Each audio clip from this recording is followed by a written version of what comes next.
Assalamu alaikum. I am Dr. Aisha.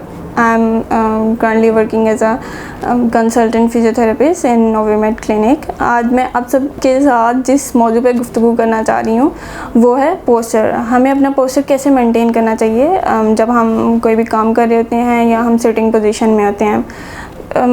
Firstly मैं आप सबको बताना चाहती हूँ कि पोस्चर होता क्या है। इसमें हमारे मसल्स का एक कोऑर्डिनेटेड एक्शन होता है, बहुत से मसल्स का एक एक्शन होता है ताकि हम एक मैक्सिमम स्टेबिलिटी के लेवल तक पहुँच सकें।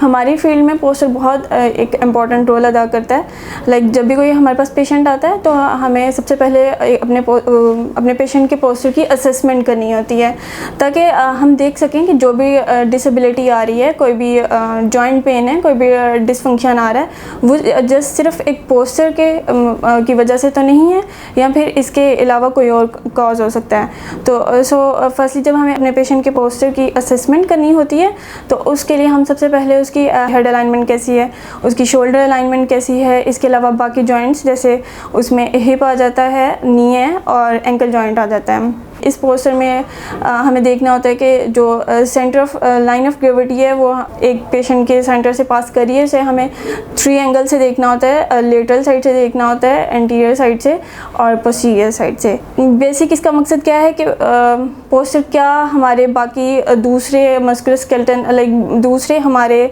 बॉडी पे क्या नेगेटिव इसके इम्पैक्ट्स हो सकते हैं। उसमें सबसे पहले ये आता है कि हमारे मस्कुलर स्केलेटन को ये बहुत बुरे तरीके से मुतासिर करता है। इसके अलावा हमारे स्पाइन पे बहुत ज़्यादा प्रेशर इंक्रीज़ होता है अगर हमारा पोस्चर ठीक ना हो। पोस्चर ठीक ना होगा तो जब स्पाइन पे एक प्रेशर इंक्रीज़ होगा तो वो स्पाइन के 3 कर्वेचर्स होते हैं, सर्वाइकल, थोरेसिक और लंबर। जब इन कर्वेचर्स में कोई भी डिफ़ॉल्ट होगा, कोई भी चीज़ इफ़ेक्ट करेगी तो ऑब्वियसली हमारी जो स्पाइन है वो मोर प्रोन टू इंजरी होगी और उसमें डिजनरेशन का प्रोसेस बहुत जल्दी हो जाएगा। और जब ये तीनों कर्वेचर्स एक न्यूट्रल पोजीशन में नहीं होंगे तो इसके अलावा मज़ीद हमारे डिफरेंट काइंड की कोई भी बॉडी वो पोस्चर अडेप्ट कर सकती है, जिसमें काइफोसिस है, स्कोलियोसिस है और लॉर्डोसिस है, और जिसमें सारे की सारी हमारी स्पाइन की वो कर्वेचर ख़राब हुआ होता है और जिसकी वजह से एक कोई भी नॉर्मल बॉडी अपना एक नॉर्मल फंक्शन नहीं प्ले कर सकती। वो उसके लिए उठना बैठना मुश्किल हो जाता है, इवन कि चलना मुश्किल हो जाता है और बहुत से नॉर्मल फंक्शंस करना जैसे घर में काम करना, कुकिंग करना या फिर जैसे बर्तन धोना, इस तरह की बहुत से चीज़ें बहुत सी मुतासिर करती हैं। मेरा मेन मकसद इस टॉपिक को डिस्कस करने का ये है कि हम इस पोस्चर को मेंटेन कर सकते हैं बहुत अपने जस्ट इस चीज़ का ध्यान रखते हुए कि हम कोई भी काम कर रहे हैं तो अगर सिटिंग पोजीशन में है तो हमारा जो टास्क है जिसमें हमने जो भी चीज़ है, जो भी डिवाइस है जिसपे हमने अपना काम करना है वो हमारे लेवल पे हो। अगर वो हम मेंटेन कर सकते हैं तो हमारे पोस्चर पे नेगेटिव इफेक्ट नहीं आएगा। अगर हमारा पोस्चर मेंटेन रहता है तो हम बहुत सी बीमारियों से बच सकते हैं जो कि लॉन्ग लास्टिंग में जाके इफ़ेक्ट करेंगी और वो एक किस्म की उस लेवल पे इतनी मुतासिर हो चुकी होती है हमारी स्पाइन या हमारे बहुत से जॉइंट्स जिन्हें हमें ठीक करना बहुत मुश्किल हो जाता है। अगर हम इनिशियली अपना पोस्चर ठीक कर सकते हैं तो हम इन बहुत सी बीमारियों से बच सकते हैं।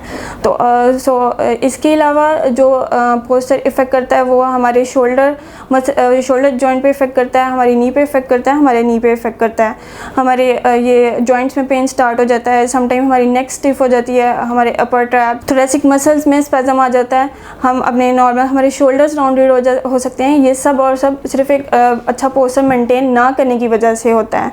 तो अगर हम अपने ये सब चीज़ें अगर अपने ऑफिस में अपने चलते फिरते वक्त हम अपने पोस्चर का ख्याल रखें, अगर हम किचन में हैं तो अगर हमारी स्लैब हमारे इस लेवल पे है कि हम बहुत इजीली हम अपने किचन के काम कर सकें या बैठते हुए हम अपना पोस्चर ऐसे मेंटेन करें कि हमारा एंगल बिल्कुल 90 का बना हो। ड्राइविंग करते वक्त इवन अगर हम अपना पोस्चर मेंटेन करें तो हम बहुत सी शोल्डर से, बैक पेन से हम बहुत सी ऐसी चीज़ों से बच सकते हैं। इसके अलावा जो पोस्चर है बहुत ज़रूरी है मेंटेन करने के लिए और मेरा अब सबसे यही है कि अगर नॉर्मल रूटीन में पोस्चर मेंटेन किया जा सके तो हम बहुत सी बीमारियों से बच सकते हैं।